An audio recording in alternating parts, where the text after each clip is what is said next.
नमस्कार, आज फिर से एक बार आपका स्वागत है राजीव गांधी विषय विकास मंच के सोशल मीडिया पे।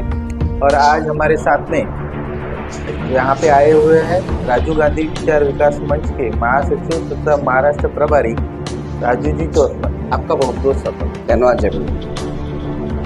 राजू जी, आज का जो विषय है, अभी हमने लोकसभा 2024 का इलेक्शन देखा, उसके बाद में पुराने जो हमारी नवनीत राणा जी थी, जो अभी बीजेपी के कैंडिडेट थी, तो वो यहाँ से चुनाव हार गई है और माननीय बड़वंत जी वानखेड़े यहाँ पे नए खासदार चुने गए। तो ये होने के बावजूद भी आपने देखा होगा कि बड़वंत भाऊ वानखेड़े को उनका जीत का जो सर्टिफिकेट वो देने के लिए भी कम से कम 3 घंटे का समय लगा। और ये जीत होने के बाद में अभी देखो नियर कितना दिन हो गया, 20-25 दिन के ऊपर हो गया, 22 तारीख। और जो जिलाधिकारी कार्यालय माननीय नवनीत राणा जी का जो खासदार ऑफिस था, जो जनसंपर्क कार्यालय, वो विधिवत माननीय बड़वंत जी वानखेड़े को उन्होंने सुपुर्द कर देना चाहिए था और बड़े मन से करना चाहिए था, पर किया नहीं। और उसी के कारण आज जो वहाँ पे बहुत बड़ा राड़ा हो गया, तो उस विषय में आपका क्या मानना? विनोद जी, कैसा हो गया? बलन भाऊ वानखेड़े की उम्मीदवारी जिस दिन डिक्लेयर की है कांग्रेस की लोकसभा डिक्लेयर आती है और बलन भाऊ डिक्लेयर की कांग्रेस की ओर से और इंडिया गठबंधन की ओर से बलन भाऊ वानखेड़े खड़े रहे। उसी दिन से विरोधी पार्टियों के जो प्रमुख व्यक्ति या उनके जो उम्मीदवार हैं, उनके पेट में दर्द होना शुरू। कारण कैसे? कांग्रेस की सीट एक सर्वधर्म संभाव वाली सीट मानी जाती है पूरे देश में। जो भी उनके उम्मीदवारों के सभी धर्मों के, सभी पंथों के, सभी जातियों के साथ में लेकर चलने वाली विचारधारा, मतलब कांग्रेस और इंडिया गठबंधन का उम्मीदवार। और उनके जो विरोध में खड़े थे तो निवर्तमान सांसद नवनीत सिंह राणा, वो भी पहले कांग्रेस से ही आए। 2022 में कांग्रेस के कोटे से ही उन्होंने जीत हासिल किया, कांग्रेस के और राष्ट्रवादी समर्थन से जीत हासिल की। लेकिन उन्होंने दूसरे दिन बीजेपी ज्वाइन कर दिया और बीजेपी की टिकट से वो 2024 में अपनी तार ठोक दिया उन्होंने। तो जाहिर है कि सर्वधर्म संभाववादी व्यक्ति के सामने एक जातिवादी जो उम्मीदवार है, जातिवादी सोच विचारधारा की जो पार्टी है, उनके उम्मीदवार को तो जलन होना ही है। और नसीब ऐसा है अमरावती की जनता का या अमरावती की जनसंख्या है, यहाँ के सर्वधर्म संभाव के विचारधारा के लोग हैं, उन्होंने एक होकर इस बार जातिवादी शक्ति के रूप में बलन भाऊ वानखेड़े को जिता ही। जिस दिन लोकसभा 2024 का काउंटिंग था अमरावती में और पूरे देश में लगभग एक शरीर का काउंटिंग सुबह 8 बजे था जी। बलन भाऊ वानखेड़े की जो जीत है वो दोपहर करीबन 4 साढ़े 4 बजे डिक्लेयर कर दिया था, कलेक्टर ने दिया था। जी लेकिन उसका सर्टिफिकेट उन्होंने 3 घंटे लगा दिए। आगे बलराम वानखेड़े स्वयं वहाँ पर गए, प्रतिनिधि के रूप में यहाँ की और वर्तमान विधायक का जो है आपको वो खुद गए, तो उनको भी 3 घंटे तक मतलब तमाशा देखना पड़ा, सर्टिफिकेट भी नहीं दिख रहा। 3 घंटे के बाद उन्हें सर्टिफिकेट हाथ में दिया गया और बलराम वानखेड़े बाकायदा एक लोकसभा उम्मीदवार ग्रीन कैंडिडेट के रूप में काउंटिंग हाल से बाहर, तब जाके जलोश। उसके बाद में क्या हुआ, प्रॉब्लम कहाँ से शुरू होता है, दलित समुदाय का कोई अगर टीम कैंडिडेट होता है तो उसको चारों तरफ से डिमोटिवेट करना, यानी डिमोटिवेट करने का प्रयास किया जाता है। और सामने वाली विरोधी पार्टी जो है वाकई एक जातिवादी पार्टी के रूप का जो तमगा लगा है उनके ऊपर, उनका धब्बा लगा हुआ है, वो वाकई में यहाँ सिद्ध होता है। क्योंकि जो जिलाधिकारी कार्यालय अमरावती का जो कलेक्टर ऑफिस है उसके परिसर में स्थानीय जो खासदार होते हैं या विधायक होते हैं उनका जनसंपर्क कार्यालय बनाया गया है। लगभग सभी जिला कार्यालय में ऐसे संपर्क कार्यालय है और वो संपर्क कार्यालय में सामान्य जनता जो होती है, जो दूर दराज से गांव शहरों के जो लोग आते हैं, तो उनके रुकने के लिए या उनकी समस्या सुनने के लिए बाकायदा सांसद महोदय बैठक लेते हैं या सांसद महोदय के जो प्रतिनिधि होते हैं वो उनकी बैठक होती है, जन समस्या होती है, उनके निवेदन स्वीकार करते हैं ताकि वो निवेदन या उन समस्याओं का ध्यान कलेक्टर को लगाया जाए और कलेक्टर और सांसद महोदय के बीच में समन्वय होकर जन समस्या को सुलझाया जाए। ऐसा उसका प्रावधान है। उस ऑफिस में बैठकर ये जो लोग जन समस्या का निराकरण करते हैं, वो जो ऑफिस है, वो जो कार्यालय है, वो हर खासदार के पास में रहता है, उनके अधिकार में रहता है। लेकिन आधिकारिक अधिकार जिसका होता है कलेक्टर ऑफिस का, वो सरकारी प्रॉपर्टी मानी जाती है। निवर्तमान सांसद जिस दिन हार जाता है और जिस दिन विजय कैंडिडेट जो होता है उम्मीदवार उससे सर्टिफिकेट मिल जाता है, तो जाहिर है कि जो निवर्तमान सांसद हो जो हार जाए वो ऑफिस उन्होंने खाली करना चाहिए। वो इन्होंने खाली किया, जिसका परिणाम आज आपने देखा है, आपने टीवी में सुना। आज तो काफी बहुत ज्यादा राडा भी हो गया, पर इसी एक दिन पहले या मेरे ख्याल से 2 दिन पहले उनके जो पति है नवनीत राणा जी के, रवि राणा, आने वाले विधानसभा, ये जो लोकसभा में उनकी पत्नी की हार हुई है, उस हार को लेके काफी सीरियस थे और विधानसभा की तैयारी करते समय उन्होंने फिर से कहा कि मैं आम्बेडकरी विचारधारा पे चलने वाला, आम्बेडकर का ही विचारधारा से जुड़ा हुआ आदमी हूँ और मैं आम्बेडकरी लोगों से मेरी नाड़ जुड़ी हुई है। तो इतना होने के बावजूद भी एक आम्बेडकरी सच्चा कार्यकर्ता जब चुन के आया है तो उनसे कुछ बड़े मान सम्मान के साथ में उन्होंने, जैसे बच्चू कडू ने एक बड़ा सा दिल करके वो उनका काफी जाहिर सत्कार किया और होना भी चाहिए, क्योंकि लोकसभा का जो खासदार होता है उसी के अंडर में ये सारे आमदार होते हैं। तो उसी तरह अगर एक बड़े दिल से इन्होंने अच्छे मन से इनको ऑफिस हैंडओवर करते, हस्तांतरित करते, तो हमें और अच्छा लगता है ना। नहीं, कैसा है विनोद जी, दिल बड़ा होना और दिल बड़ा दिखाना दो चीजों।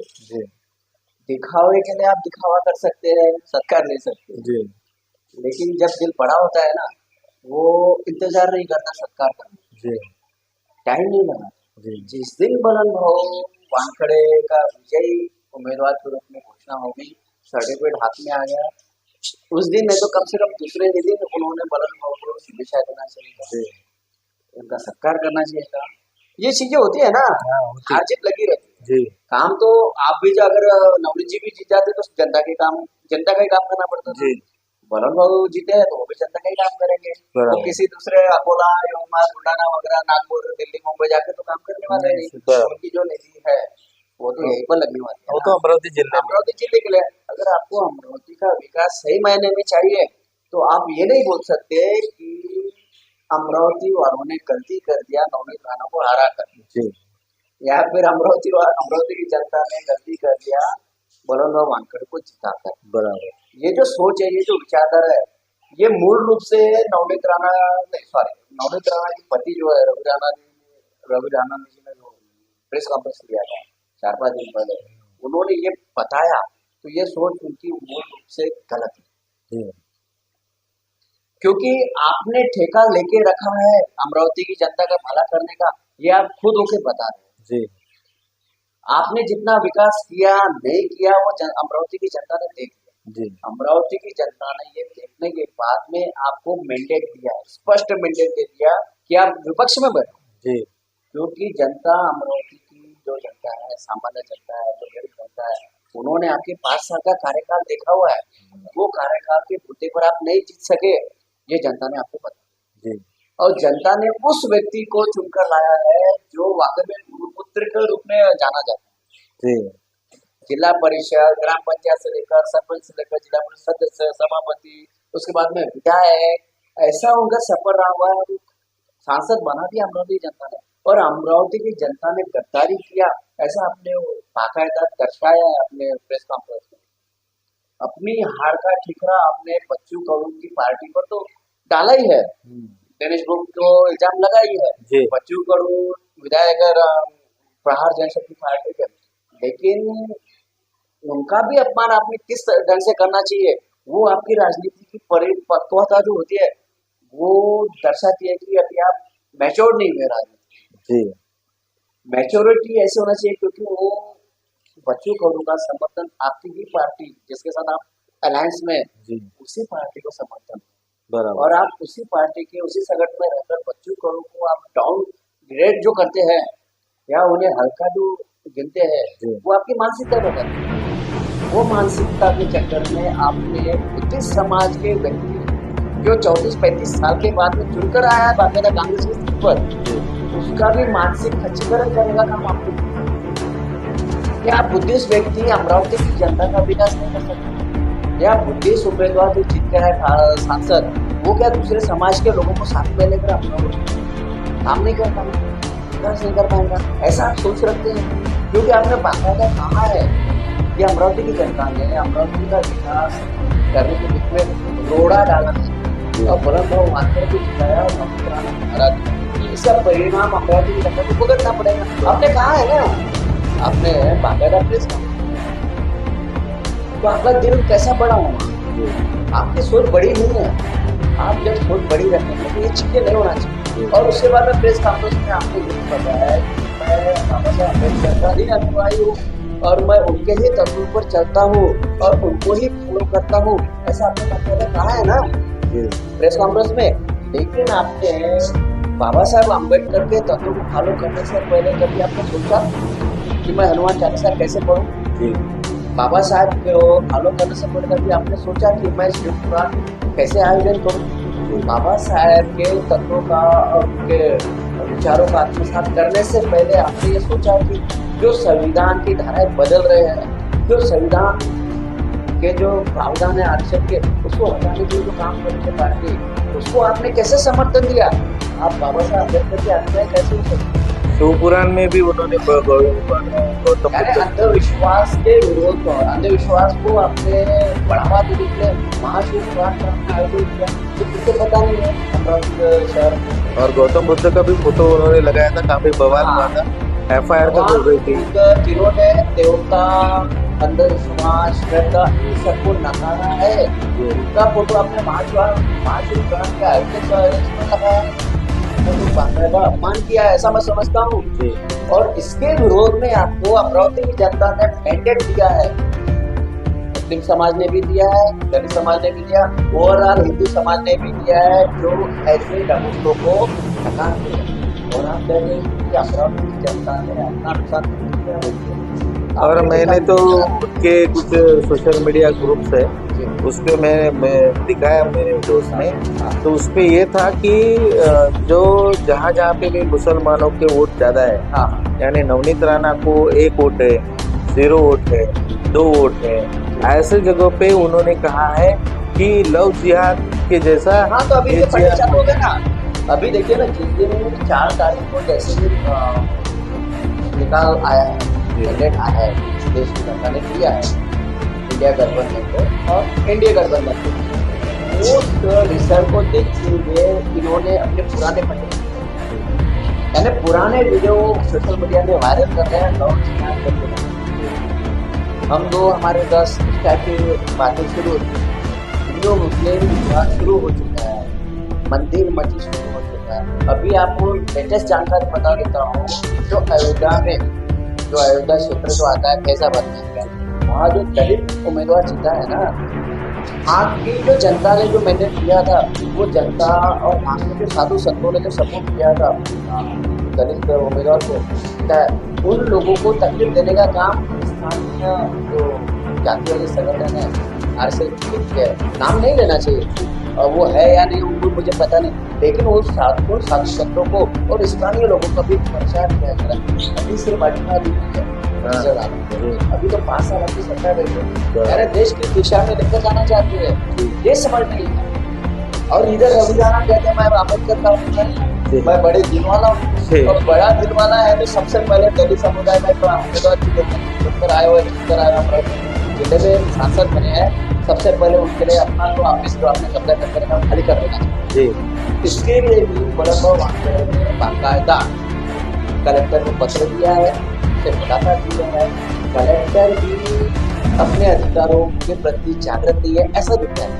ऐसा अधिकारी को पता है ये सरकारी प्रॉपर्टी है, ऑफिस भी सरकारी है और वो प्रोटोकॉल है, बाकायदा प्रोटोकॉल है, और उस प्रोटोकॉल के उन्होंने लेना चाहिए। और बलवंत भाव ने उनका घर तो नहीं मांगा, घर तो नहीं मांगा है ना, ये तो वो ऑफिस जनसंपर्क कार्यालय सामान्य जनता के लिए देना चाहिए। कलेक्टर ने भी अपने अधिकारों को किया था, मैं समझता हूँ। और जो बड़े दिल वाले का जो रखते हैं, उन्होंने वाकई में अपना आज जो दिल है ना, वो बड़ा नहीं छोटा नहीं, एकदम संकुचित विचारधारा वाला दिल है। और उस ऑफिस को प्राप्त करने के लिए, हासिल करने के लिए आज वाकई में आंदोलन करना पड़ा। उस आंदोलन का परिणाम आपने देखा है ना, ताला तोड़ो आंदोलन किया, बाकायदा यशोमती ठाकुर ने मीटिंग किया, यशोमती ठाकुर ने सभी कांग्रेसों को जमा किया, सभी समाज के लोगों को जमा किया और अमरावती के पालक मंत्री का आज आगमन हुआ, दौरा था अमरावती जिले का, कुछ आदिवासी वगैरह कार्यक्रम थे। तो चंद्रकांत पाटिल पालक मंत्री होने के नाते कलेक्टर ऑफिस में जिस ढंग से बैठे थे, आप देखिए वीडियो सोशल मीडिया में या चैनल में, जैसे वो बैठे थे और सामने ऊपर से आई थी महिला और कलेक्टर की सीट पर बैठना, ये कौन सा प्रोटोकॉल है? कलेक्टर की सीट पर नहीं बैठ सकता, भले आप पालक मंत्री हो, आपको साइड वाली कुर्सी पर बैठना। आपने कलेक्टर की कुर्सी पर आपने बैठक किया है, तो कोई प्रेस कॉन्फ्रेंस तो दे दी, तो कलेक्टर का ऑफिस का और कलेक्टर की सीट पर बैठने का तो कलेक्टर को होता है। आपने विभागीय आयुक्तों को भी साइड में बिठाया और कलेक्टर की सीट पर आप बैठे, मतलब चंद्रकांत पाटिल बैठे पालक मंत्री, और जैसे वो बैठे थे ऐसा लगता करे। और सामने विधायक है, पूर्व महिला और बाल विकास मंत्री रह चुकी यशोमती ठाकुर, उसके बाद में आपके निर्वाचित सांसद पर वानखेड़े जी, अनिल गोंडे, वो सामने खड़े, ये ना मतलब इन्होंने क्या समझ कर रखा अरे कलेक्टर ऑफिस को आपको क्या समझ, दादागिरी कहाँ तक चलेंगे? दादागिरी का जवाब देने के लिए आपने आज किया है, उसका तो मैं अभिनंदन करना चाहूँगा। उन्होंने बाकायदा प्रेस वालों के सामने तो ऑफिस का ताला तोड़ा और ऑफिस अपने कब्जे में लिया, लेकिन उसके बाद में आज वहाँ पर थोड़ी देर पहले जा चुका हुआ, तो वहाँ कमांडो और स्पेशल फोर्स लगा के रखी है कि कई युवा सामने वाले या बीजेपी वाले या आरएसएस वाले वहाँ कुछ वो हल्ला न करें, क्योंकि दुखती रग पर हाथ रखी गई। नवनीत राणा की दुखती रग पर हाथ रखी है, मतलब बीजेपी के दुखती रग पर हाथ रखी है और आरएसएस के दुखती रग पर हाथ रखी है, वो दुखना उनका जारी रहेगा, ऐसा मुझे लगता है। पर हमने देखा है कि शुरू से यशोमती ताई का सही में अभिनंदन करना चाहिए कि शुरू से जिस प्रकार से वो बलवंत भाव के आगे खड़ी थी, पीछे खड़ी थी, आज भी एक मेरे ढाल की तरह बलवंत भाव के साथ खड़ी है। और हमें ऐसे ही लोग चाहिए जो हमें मौका दे, और हमें जब जब मौका मिला है, यानी बहुजन दलितों को जब जब मौका मिला है, तो उन्होंने प्रूव करके दिया है कि हम आपसे बेहतर हैं। बिल्कुल। और कहीं ना कहीं इनका स्वाभिमान को ठेस पहुंची है, इसीलिए इनकी जो आग बबूला हो गए, इसी चक्कर में इन्होंने ऑफिस में देने की जरूरत की है। और आपने जो बोला कि प्रोटोकॉल नहीं तोड़ना चाहिए, ये तो चीज मैं भी मानता हूँ, क्योंकि हर कुर्सी का सम्मान होना चाहिए। आपके भी किसी कुर्सी पे अगर कोई आके बैठता है आपको बगैर पूछे, तो आपको कैसे लगेगा ये महसूस होना चाहिए। नहीं आप देखिए ना, अभी ये कुर्सी की बात निकली है विनोद जी, अभी कुर्सी का अभी कल ही फेसबुक व्हाट्सएप ग्रुप पर मेरे प्रयास से कि यशोमती ठाकुर के आपस में एक चर्चा चल रही थी, पत्रकार लोग आए थे जी और कुछ मांगनी चालू थी उनकी। जी तो उस पर यशोमती ठाकुर अपनी चेयर पर बैठ के उनका बात कर सुन रहे थे। तो उसी समय में बलवंत जी वानखेड़े वहाँ उनके घर पर पहुंचे। जी तो यशोमती जी ने कहा कि आप केबिन में बैठिए आराम से, ये निपटा के आती हूँ। जी तो बलवंत जी ने कहा कि मैं भी आपके साथ ही रहूंगा। जी तो बलवंत जी उनके साइड में चेयर पर बैठ गए। जी जी, मैंने भी देखा हुआ। हाँ, तो उस फोटो का इतना वो हल्ला मचा रखा है अम्बेडकरवादी वो संगठनों ने जिन्होंने बलवंत भाव का विरोध किया था हाँ जी चुनाव के समय में। हाँ, देखो तो खासदार आप अम्बेडकरवादी भी है, कांग्रेस हरिजन है, दलाल है, एक्सवाइजेड जो भी है, उस बलवंत भाव वानखेड़े की इज्जत दांव पर लगी है, ऐसा कहकर ये अपने हाथों से अपनी छाती ठोक रहे हैं, या पीठ ठोक रहे हैं, छाती पीठ ठोक रहे हैं। तो उनको ऐसा लग रहा है भाई हमारा दलित सांसद को यशोमती ठाकुर आज भी हमारे जगह नहीं दे रही, जमीन दिखा रही है, ऐसा करके हल्ला मचा।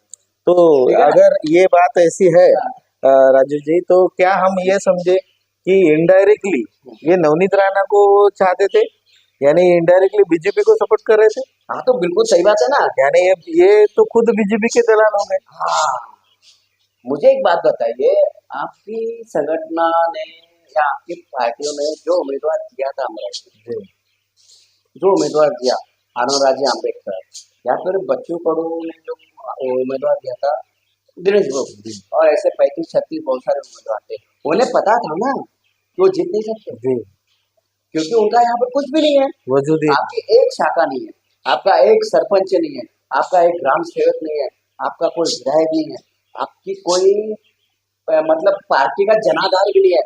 आपको उन गाँव का नाम पता तक याद नहीं है, पता नहीं कि गांव कितने हैं अमरावती लोकसभा क्षेत्र में, यहाँ पर यहाँ के लोक संख्या कितनी है, आपको कुछ भी पता नहीं है। आप खड़े हो गए, क्यों क्यों? आपको नवनीत राणा को जिताना था, ऐसा ही है ना। अगर आप नहीं जीत सकते हैं और आपको पता है कि मुझे वोट नहीं मिलेंगे, आप किस लिए खड़े थे?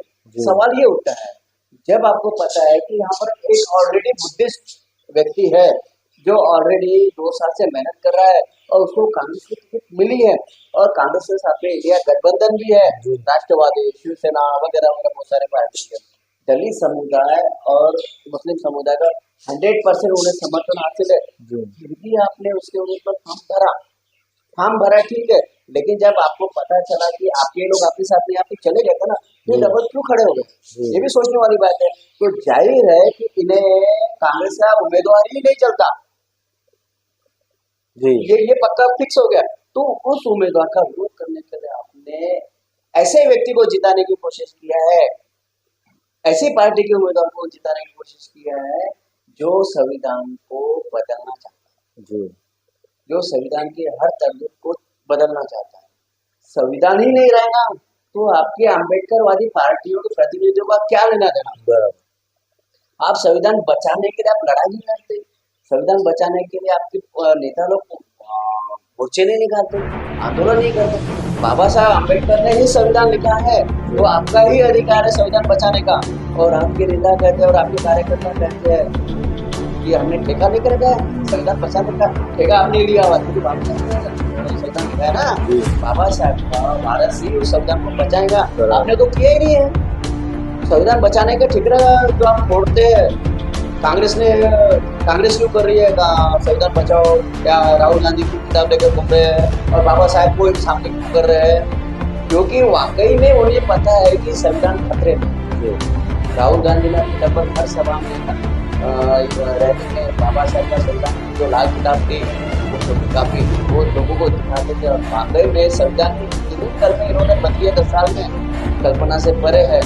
आपको आरक्षण का जो लाभ मिलता था सरकारी संस्थाओं में मिलता था, इन्होंने प्राइवेट में कर दिया ना, और प्राइवेट में करने के लिए संविधान की जो धारा है वो चेंज कर, अमेंडमेंट किया, कंपनी एक्ट है, बहुत सारे एक्ट है, इसकी वजह से आरक्षण खत्म हो गया। वो संविधान को बचाने के लिए अगर आप मेहनत नहीं करते हैं और कहते हैं कि हमने ठिकाना ले, ठीक है आप शांत बैठे, जो कोशिश कर रहे हैं संविधान बचाने का और उसके उम्मीदवार पर भी कोशिश करते हैं, तो क्या ही रहे कि आप बीजेपी RSS के हस्तगत हो गए, ऐसा मैं मानता। आप बीजेपी के उम्मीदवार को जिताने का प्रयत्न कर रहे हैं, कांग्रेस के या इंडिया गठबंधन के उम्मीदवार का विरोध कर।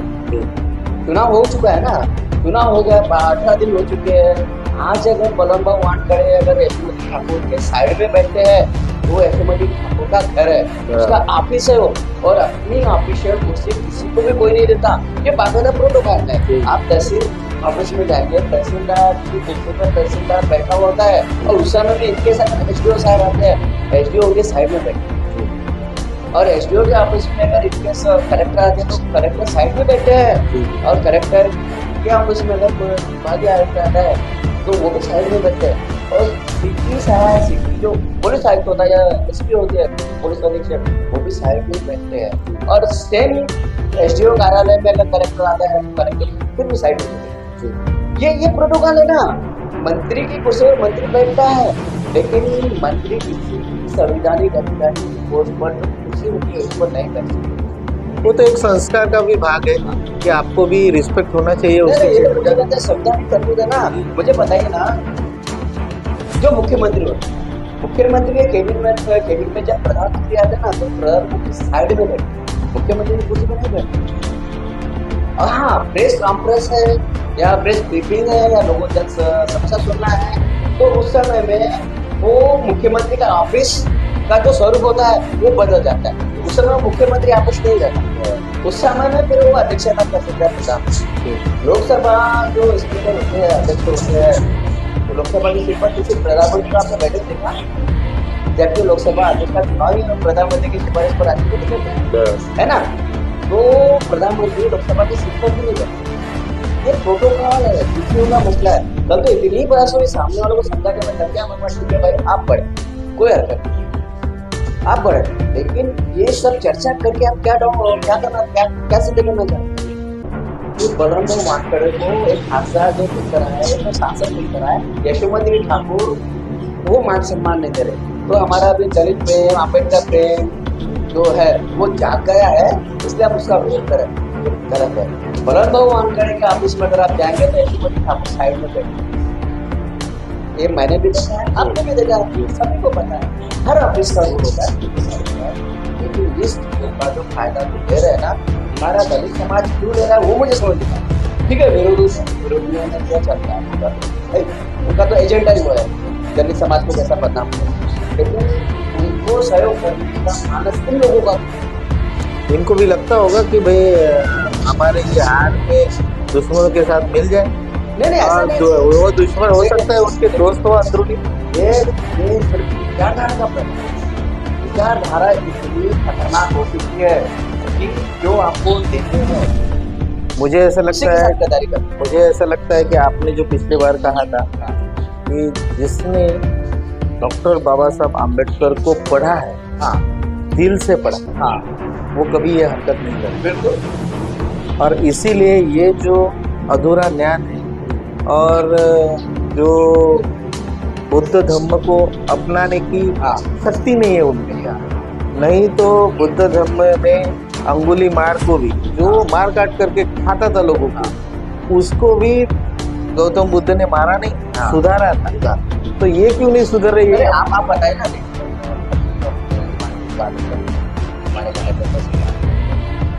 बाबा साहब आम्बेडकर का घर कौन सी बस्ती में था? क्या वो बुद्धिस्ट सोसाइटी में था, फिर ऊपर बस्ती में था जहाँ महार लोग रहते थे, वो चमारों की बस्ती में रहते थे, वो कहाँ रहते थे? उनका राजगृह कहाँ बना हुआ है? वो रहते थे ब्राह्मणों के, पूरी ब्राह्मण बस्ती में एकमेव दलित व्यक्ति बाबा साहब क्यों रहते? और ब्राह्मण समाज के उन लोगों ने जो बस्ती का चालू करके बाबा साहब को कभी तकलीफ नहीं किया कि आप हमारे विश्व में रह रहे हैं। कारण होगा ना कुछ।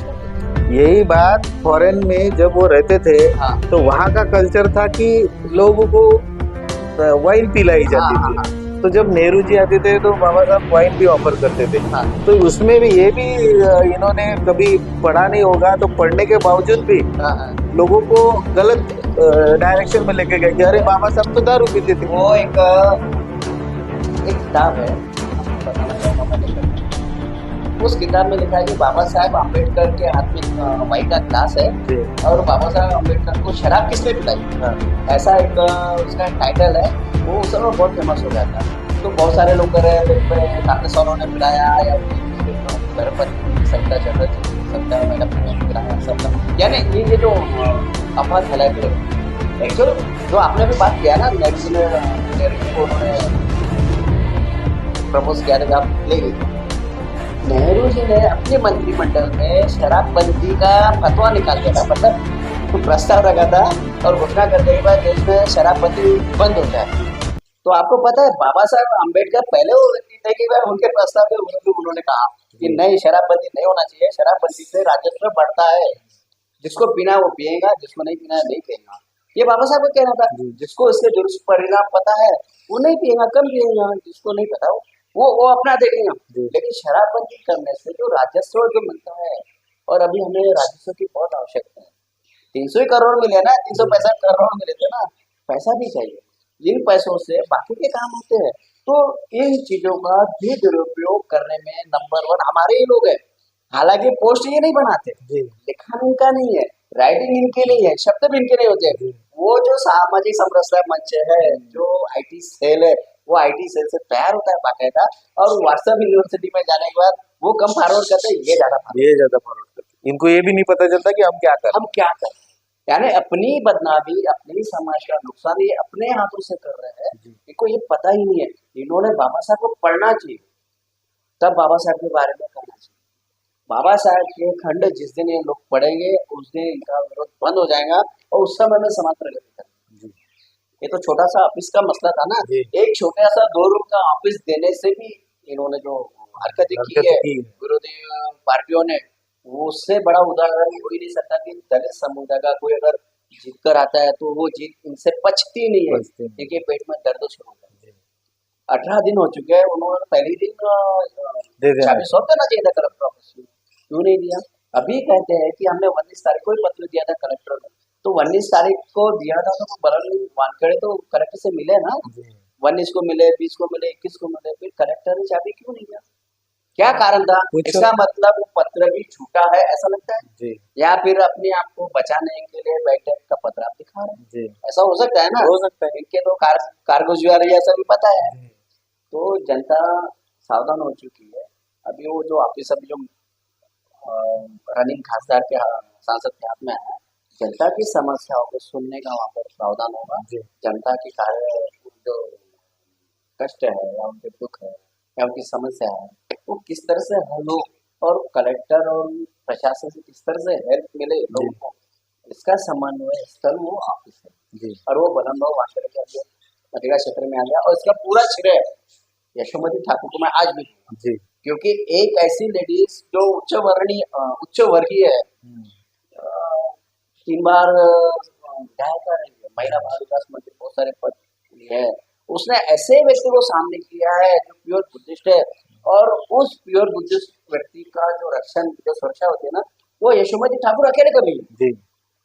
जबकि होना ये चाहिए था कि बलम वानखेड़े के पीछे उसका समाज, उसके समाज के प्रतिनिधि, उनके समाज के लीडर्स, वो खड़े होना चाहिए था।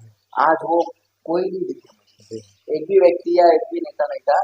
वो यशोमती ठाकुर अकेले खड़ी थी। चंद्रकांत पाटिल को भी हड़काया, अनिल बोडे उनको भी हड़काया, और पूरे प्रशासन को भी हड़काया, और वो ऑफिस लिख ही बताया ऐसा कारनामा करने वाली पूरे भारत देश में जो होंगी वो यशोमती ठाकुर। विनोद जी, बहुत तकलीफ होती है। दलित समाज के उम्मीदवार जीत कर आया, उनकी प्रगति, उनका विकास इसे सहन नहीं होता, इसे सहन नहीं होता। और बहकाने का काम फिर ऐसा होता है कि मैं बाबा साहब का चेला हूँ, मैं बाबा साहब का अनुयायी हूँ, और बाबा साहब के तत्वों का पालन करता हूँ, ऐसा खुलेआम उन्हें प्रेस लेकर बताना पड़ता है। लेकिन दिल में क्या होता है वो नहीं बताते। दिल बड़े काले हो चुके हैं, इनका मन बहुत छोटा हो चुका है, संकुचित हो चुका है। पहले थे, वाकई में थे, मैं भी उनके काम से परिचित हूँ, जी। लेकिन 2014 के बाद इनकी विचारधारा बदल गई है। वो विचारधारा बदलने के चक्कर में ये अब खत्म हो गई। अभी तो लोकसभा हुई है ना, अभी विधानसभा बाकी है। बडनेरा विधानसभा में देखिए क्या होगा। तो ये थे राजू जी तोतमल, काफी तीखे सवाल और आज का जो मसला था ऑफिस का, उसके साथ हमें विस्तार से थोड़ी सी इंफॉर्मेशन दी है। तो आपका बहुत बहुत स्वागत। और भी ऐसे इंसिडेंट्स और ऐसे मौके मिलेंगे, क्योंकि अभी तो विरोध चालू हुआ है, पता नहीं इसकी नींव कहाँ ये रोजाना काम हो गया है कि जब भी दलित समुदाय पर कुछ अत्याचार होता होगा, हो रहा होगा, उसके लिए हम हमारा काम करेंगे। हम उन्हें पैसा नहीं दे सकते, हम उनके साथ रह नहीं सकते, हम उनका प्रचार भी नहीं कर सकते, लेकिन इस channel Rajiv Gandhi social media के चैनल पर ऐसी चीज़ों को हम उजागर करते रहेंगे और पूरे देश में बनाते रहेंगे। और है ना, हमारे साथ बहुत सारे बहुत अच्छे लोग जुड़े हैं कांग्रेस पार्टी में। वहाँ पे भी इस बार राहुल गांधी ने कमाल किया है। जो अभी जो प्रतिनिधि है और जो अभी जो पदाधिकारी है वो वाकई में बहुत अच्छे हैं। उन्हें कांग्रेस वालों को अपनी गलती समझ में आ चुकी है कि राहुल गांधी का पराक्रम करना चाहिए। तो उसने ऐसी कांग्रेस को इस तरह धरातल पर नाते खड़ा किया कि लोग अभी उस कांग्रेस पर विश्वास करते। देश एक हो 240 पर बीजेपी को लाया ना, वो राहुल गांधी का चेंजेस है वो उसकी वजह से।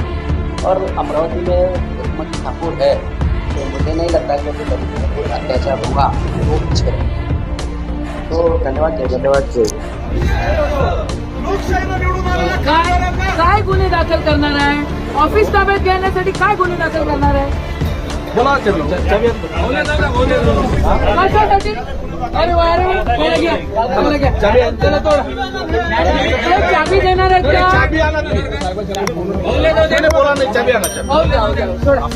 हे बघ, तुम्ही गुन्हे दाखल करा आमच्या. गुन्हे दाखल करा. तुम्हाला काय करायचं तुम्हाला काय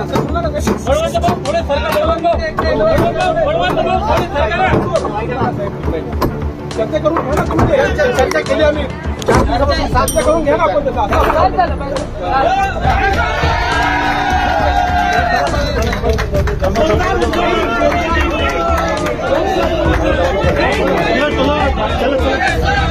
थांबून द्या थोडं, थांबून द्या.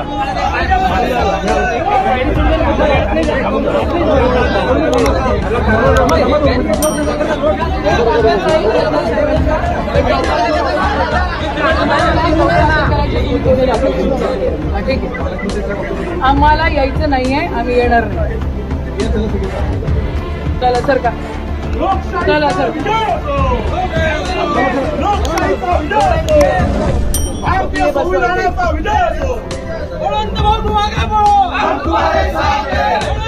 या इकडं.